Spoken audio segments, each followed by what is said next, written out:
In North Carolina, employment support and public health programs are critical to the economic strength of the state and the well-being of its citizens. Each day, managers of WorkFirst and public health nursing programs throughout North Carolina work to ensure employment and health supports reach the people in need in each county.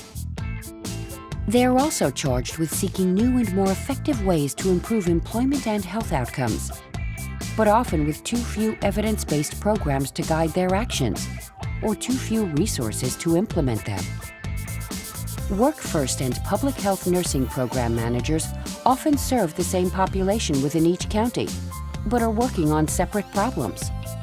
While one focuses on health and the other on employment, these issues are interconnected in communities. What if, by joining forces, WorkFirst and public health nursing managers could strengthen the health and employment outcomes of the people in their counties? As it turns out, they can. In a recent study funded by the National Institutes of Health, by coordinating services to address a broad range of health needs among WorkFirst clients, managers were able to improve both health and employment outcomes. In this short video, we'll explain why addressing a broad range of health problems for this population makes sense, what the model looked like that was tested, and the health and employment outcomes you could expect to see based on the specific characteristics of the populations you serve in your county, how to coordinate and implement services across WorkFirst and public health programs step by step. Let's get started. First, why the focus on health? Although not widely recognized, studies have shown that health problems are an even greater barrier to employment for WorkFirst clients than low education, lack of work experience, and having very young children. Of the high rate of health problems are in this group compared to the general population. For example, 44 to 50% report a physical or mental health impairment compared to 16% of the non-WorkFirst adult population. Over 50% meet screening criteria for depression. Other chronic health conditions, such as headaches, back pain, and simple problems like seasonal allergies are known to interfere with functioning. 48% of TANF clients identified a health problem as their primary work-related barrier. In 28% of TANF clients, health problems limit the amount or type of work they do. But only 3.5% have conditions severe enough to be eligible for Social Security Disability Income, SSDI.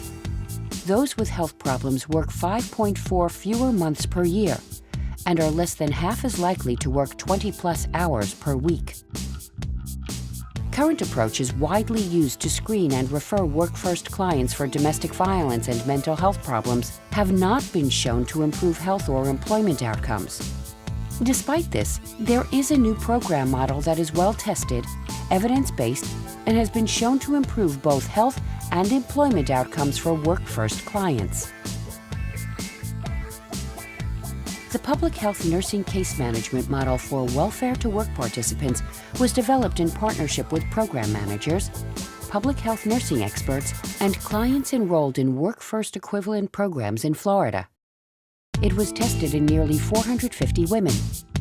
Consistent with a one-stop focus, public health nurses were placed on-site where welfare to work services were provided. Much like what is currently done in some WorkFirst programs, the nurses provided initial screening and referrals as soon as clients began their job search or training activities. However, the on-site public health nurses also screen for all mental and physical chronic health conditions that can interfere with a client's ability to function well in employment settings, assisted clients in making healthcare appointments they were referred for, showed clients how to navigate the healthcare system using Medicaid, focused on helping clients get their health-related symptoms under better control through intensive education about their conditions, medications, and self-management strategies, collaborated with primary healthcare and other providers directly when needed, provided follow-up and case management of clients' health issues over a 9-month period as they moved into employment settings. By implementing this model, women with a history of depression were 2 to 3 times more likely to attend a referral for a mental health visit. Depressive symptoms improved. everyday functioning improved. There was a 9% increase in women moving into employment who received public health nursing services compared to the group that did not receive these services. Women who received services from the public health nurse on average moved into employment 35 days earlier than those who did not. You may be thinking, this sounds like a great model, but what would happen in my county? Well, let's take a look.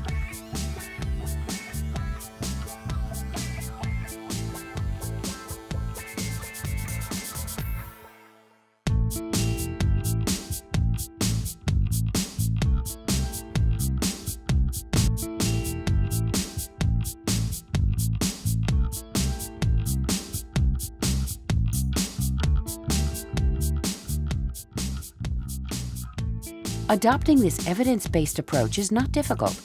Collaboration between public health and WorkFirst program managers is the key. Across the board, WorkFirst clients, public health nurses, and WorkFirst administrators were highly satisfied with this intervention. By putting this intervention into practice, your county would contribute to North Carolina's long history of being a leader in adopting innovative, evidence-based best practices to improve health and employment for its people.